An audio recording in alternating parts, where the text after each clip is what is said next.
Assalamualaikum warahmatullahi wabarakatuh. Halo semuanya, kenalin aku Lucy Yuniati dari program studi Sosial Ekonomi Pertanian Fakultas Pertanian Universitas Bengkulu. Nah, di video kali ini aku akan membahas nih bagaimana sih cara mengukur kinerja karyawan dalam bekerja menggunakan beberapa metode. Nah, di video kali ini aku tuh akan membahas dua metode. Nah, yang pertama aku menggunakan metode KPI, di mana KPI ini sendiri adalah singkatan dari Key Performance Indicator, di mana itu tuh sebagai penanda. Aku beri contoh ya, misalkan aku bisa lari 100 meter dan aku tuh bisa tahan napas misalnya 30 detik. Lalu ada nih kayak penanda kalau aku itu kinerja aku tuh dalam bekerja tuh tidak optimal gitu. Seperti misalnya aku nggak bisa lari 100 meter itu karena mungkin kaki aku sakit gitu.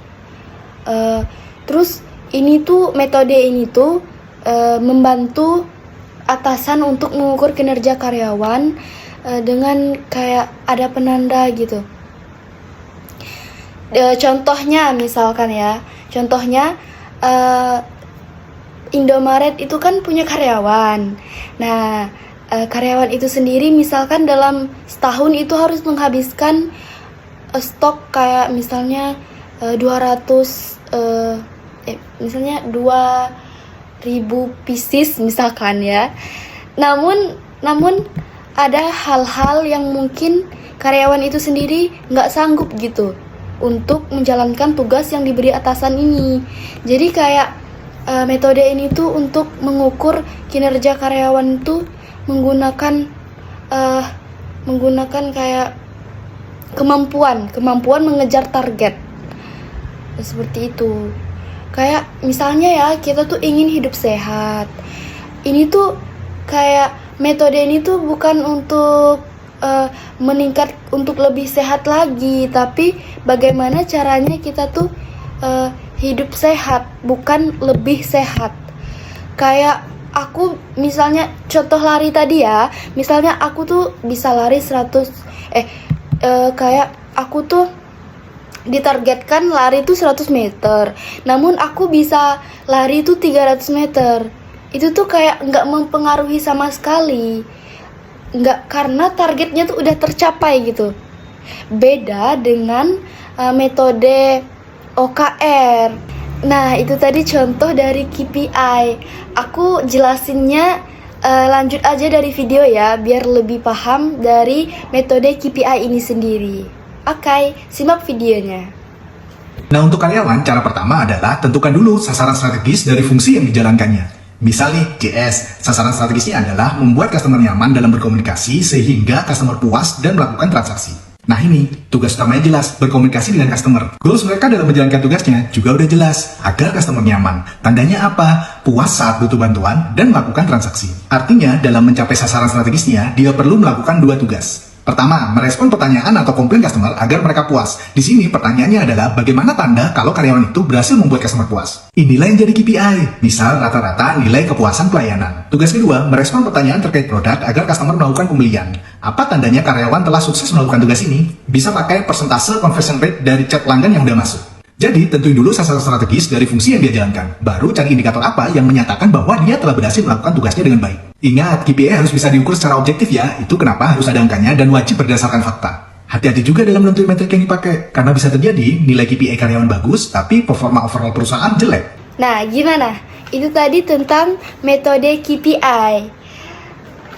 Lalu aku menggunakan metode OKR, di mana ini tuh objektif key result ya. Ini tuh kayak mencapai target yang belum kita capai gitu. Kayak misalnya aku ini ingin mencapai juara 1 lomba lari 1000 meter kayak gitu. Tapi aku tuh belum mencapai hal tersebut kan. Namun aku tuh ingin menjadi juara dalam pertandingan tersebut. Jadi kayak kalau dalam dunia pekerjaan itu kayak aku tuh ingin mengejar sebuah pencapaian yang lebih dari yang sekarang. Itu adalah metode OKR atau objektif key result. Seperti itu. Nah, untuk pengertian lebih lanjut dan pembahasan yang lebih detail, aku akan tayangkan di video. Tonton lagi videonya sampai habis.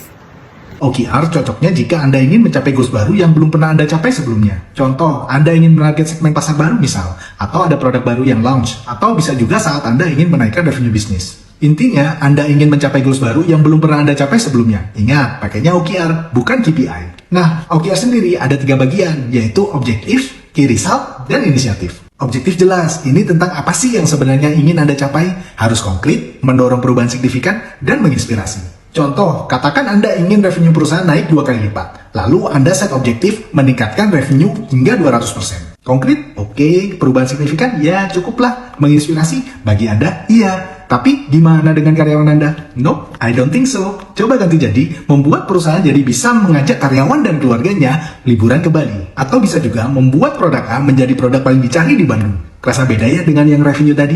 Apa ayo bedanya? Cuman satu, yaitu ada sebuah nilai yang jadi milik bersama. Yang liburan, jelas ada manfaat langsung yang bisa dipahami oleh karyawan. Yang membuat produk paling dicari, ada sebuah kebanggaan kolektif yang dirasakan ketika hal tersebut nanti dicapai. Kata-kata itu harus punya kekuatan sehingga bisa menggerakkan. Objektif dalam OKR harus bisa terasa manfaatnya bagi semua yang terlibat. Nah, itu tadi tentang metode-metode yang digunakan dalam mengukur kinerja karyawan.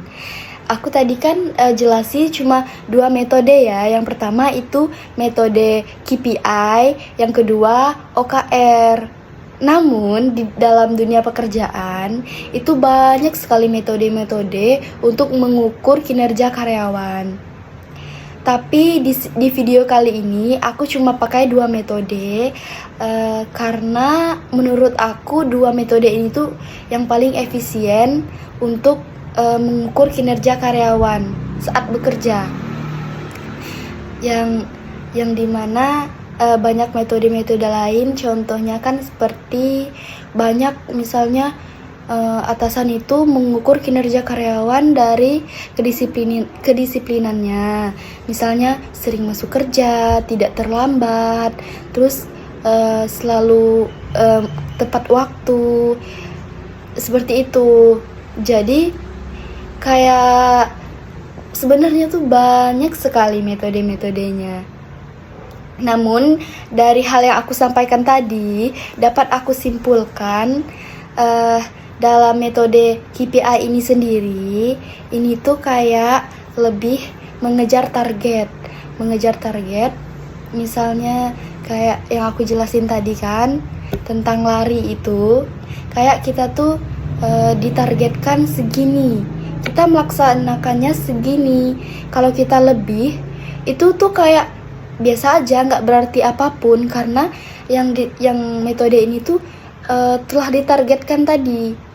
Tujuannya itu target itu tadi. Kalau kita sudah mencapai, berarti kita tuh sudah termasuk sudah termasuk lah dalam metode ini. Sudah bisa dikatakan kinerja kita itu bagus. Yang kedua, itu tadi aku jelasin kan tentang metode OKR ya, Objective Key Result. Metode ini tuh yang aku jelasin tadi kan, dimana kalau kita misalnya belum bisa mencapai hal yang kita inginkan tadi, kayak misalnya kinerja kita sekarang itu sudah bagus, namun kita tuh ingin lebih bagus lagi. Nah, itu menggunakan metode Objective Key Result. Seperti itu, guys. Mungkin di sini aku banyak salahnya ya dalam menyampaikan. Banyak kata-kata yang juga kadang kurang jelas ataupun mutar-mutar. Aku minta maaf banget. Nah, itu tadi metode-metode yang aku sampaikan. Mungkin aku banyak kurangnya dalam menyampaikan. Namun semoga ini bermanfaat untuk semuanya, aku ucapkan terima kasih banyak telah menonton video ini hingga akhir. Aku tutup. Wassalamualaikum warahmatullahi wabarakatuh. Bye bye semuanya. Terima kasih.